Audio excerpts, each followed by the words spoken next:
Good morning. I just got back from Google I/O last month.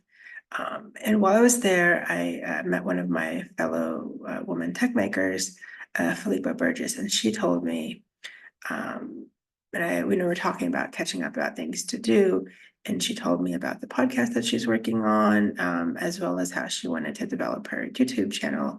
And I thought, oh, I don't know if I should do a YouTube channel, but I thought, oh, maybe it is a good idea. So I decided to do the YouTube channel. And the first thing that I'm excited to share with you is my law review article on military climate emissions, completely unrelated to climate and tech, except in the sense that we don't have money to be able to do rapid climate development and deployment of the work that is needed because we don't have enough funding to be able to do climate adaptation or climate resilience work. And so in this article, I've been thinking about writing for about since at least 2020, 2021-ish. I never got around to writing it because I didn't know how to write. I didn't know how to write it so I could be objective when it's a really subjective topic to me, in the sense that I feel that I am really impacted as a person of both Pakistani and Indian origin, somebody who, lives in Florida in a frontline community that is impacted by the devastation of climate change. And so this article has also really developed along with the organizing I have done. For those of you who are not familiar with my work, I write a lot about pipeline protests and energy transitions, energy siting, where to put up energy projects, the issues that are involved with stakeholders, sustainable development, and community engagement. And so in this article that I wrote about military climate emissions, it was part of a symposium issue on challenge and hope that was published in the University of Nevada's Las Vegas, a law review called the Nevada Law Journal. I was really glad to be a part of this project with other people who I respect and admire. And for those of you who aren't familiar with a law review, it's basically 20 to 25,000 words, give or take, about what you think about needs to change within the law. There are certain parameters or guidelines on how to develop a law review article. I've taken the approach that to really fit within the parameters of it, but I've taken some liberties in the sense that as somebody who really believes in the importance of critical legal studies, is that to really also incorporate the first person narrative into the arguments, as well as to be able to say what you want in the way that you want to, without really being confined by the parameters of existing law review articles. And so what I really appreciated about this symposium issue was that this was actually the first time in the 10 plus years that I've been a part of the Legal Academy that my work as an environmental law professor, energy law professor, was actually recognized by my colleagues properly in an environmental law symposium. And I say this because the other times that I've been recognized for my work has been related to issues of women's rights and gender studies, which is an area that itself also carries a high bit of subjectivity. And so it's a little bit harder to get my environmental law colleagues around ideas that I propose, and also for them to think that I would be able to contribute something meaningful that they may not have also thought of, or that could have value. And so that for me was really important. And I wanted to write this article because if I didn't write it, I felt like I couldn't get across the other things that I wanted to do. And for me, as an academic, it's important to be able to really have the flexibility to really put forward ideas. Some may work, some may not, but to have that flexibility is super important, because that's really what's so important with climate risk and climate adaptation.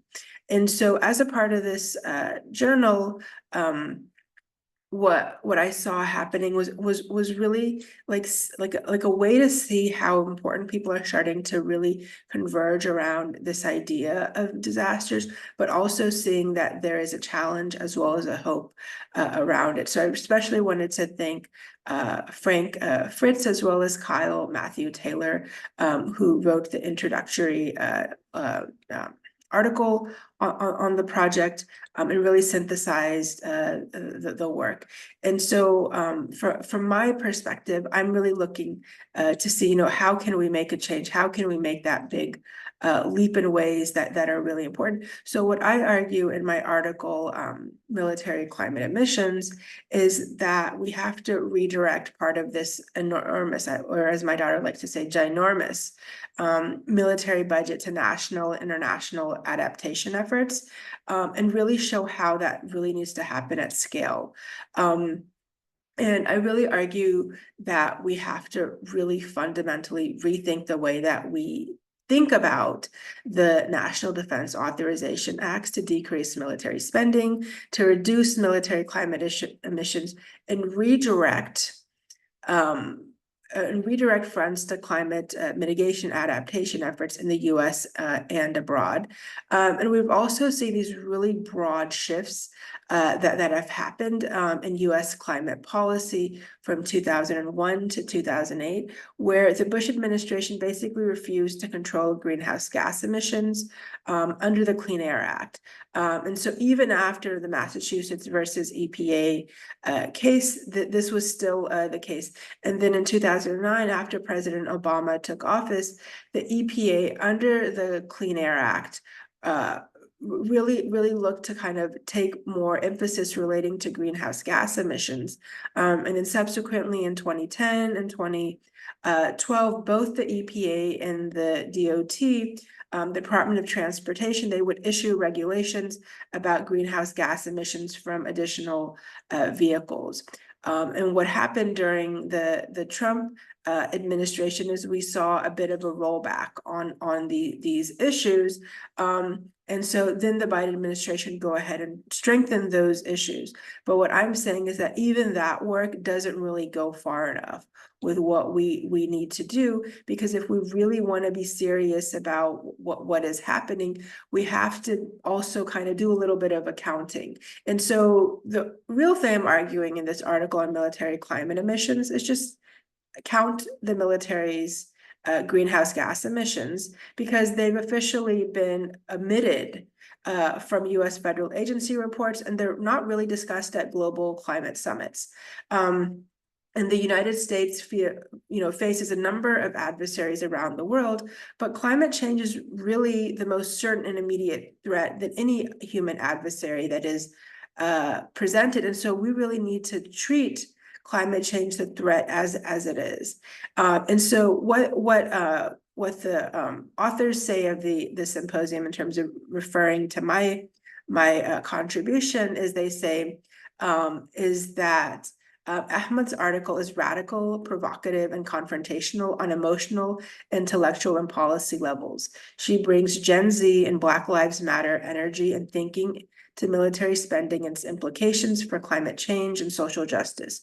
Ahmad begins by estimating US military greenhouse gas emissions from energy consumption infrastructure and the military-industrial complex. It demonstrates the military's broad environmental impact. She then develops a new analytical framework, transmodern coloniality, which combines and extends Lacey's theory of transmodern developments of civilization and the concept of coloniality. In this framework, she connects US military spending and global presence to persistent and urgent social, economic, and ethical challenges, such as climate justice and safeguarding human civilization. Ahmad argues that demilitarization and disarmament could not only greatly reduce military greenhouse gas emissions, but also reduce global conflicts, promote economic development, and build international cohesion.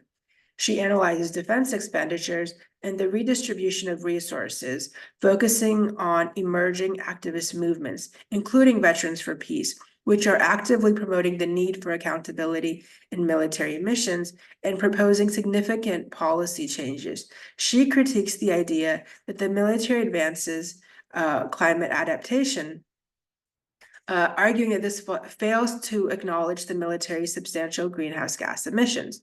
She concludes by suggesting that the US, number one, redirect military research and development to clean energy technologies that can accelerate their transition to renewable energy resources and contribute to global decarbonization.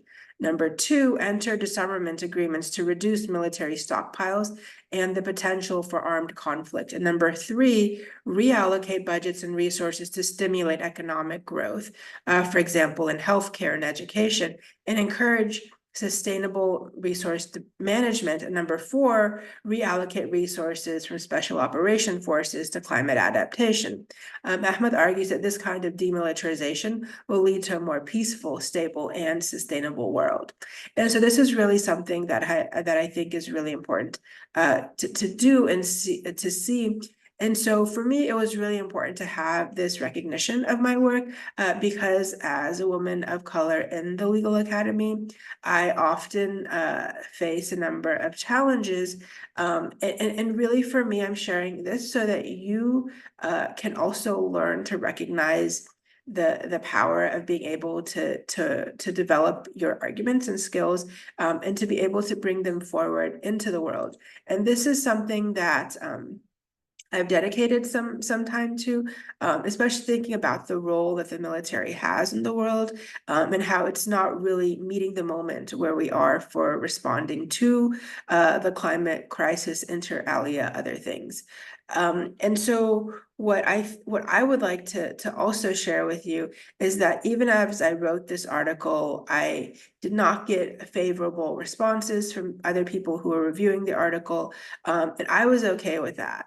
In fact, my RPT committee also did not think it was a very good article, and I beg to differ with them. And this actually reminded me of an incident that I had when I was in sixth grade. So when I was in sixth grade, I thought I was pretty cool. And I was taking history class, like world global history. And my teacher, his name was Mr. Hummer, but we all called him Mr. Bummer. And so generally I would sit in the class, I would do my assignments, and I even typed up everything since sixth grade, like in 1991.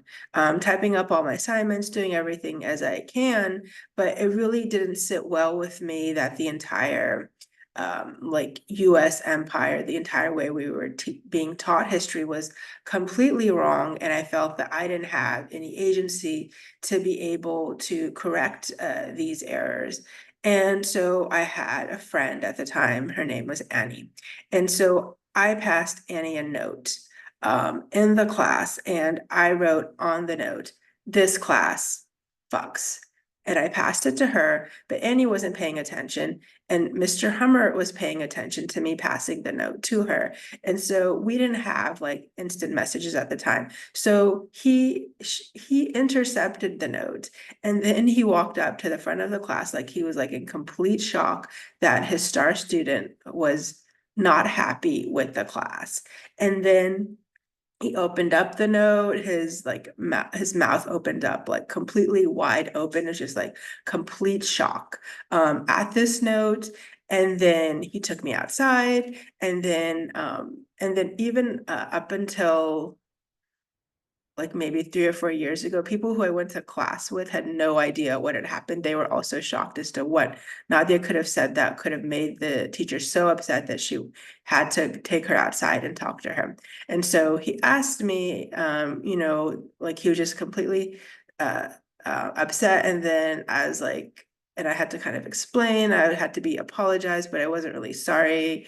I was really just sorry that I had gotten caught and that Annie wasn't paying attention the way she should have. Um, and so he told me that he could send me to the middle school principal's office and that he could tell the middle school principal, and that he could, do this and that. And then he actually decided it was in his interest not to do anything.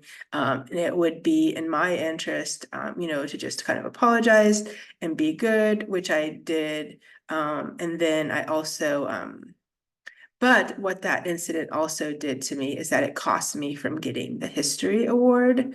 Even though I was really good in the class, I I don't think the teacher would want to give me the history award when I had really colorful language relating to his class.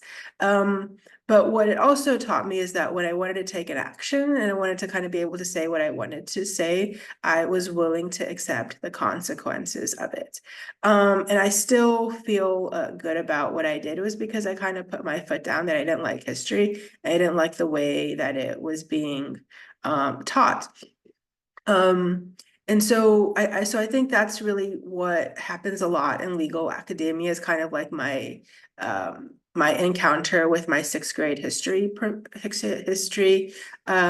teacher is that this is really kind of where we're suffering from is like we have to be willing to accept the consequences of our actions when we want to say what we want to say to those who are in authority figures. And so I hope you will take the time to read the article in more detail, which I will save in the description. And so stay tuned next time when I will talk about something maybe of more relevance. Thanks.